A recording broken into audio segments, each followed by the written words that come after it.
Here is our third experiment. We are using non-return to zero S. S stands for space. This is my Syntec data formatting and carrier modulation transmitter kit. Here is our data input. It is 8-bit data, and in this D7 bit is always high, and this is my parallel to serial converter.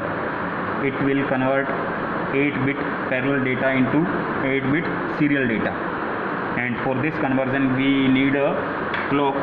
This is the clock input, and this is a fixed clock which is provided to our parallel to serial converter, and its frequency is 320 kilohertz, which is a square wave. We provide it, and here we get the data out from the parallel to serial converter. In this case we have a serial 8-bit data, and we feed it to our data in of these data format.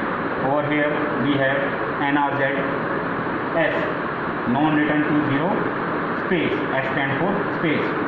These formats are fixed internally, and these are used for communication purpose in modulation. And in case of S, like in case of M, we are changing, like we have our data 1001.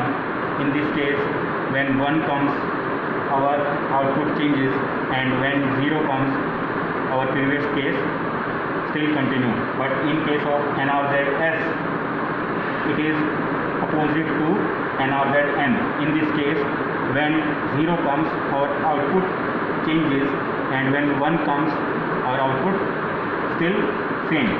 So again, here is the output of when I changes signal, input signal, and we get the output of this signal. This is all about non-return to zero S. This is the data formatting and carrier modulation transmitting technique. Thank you.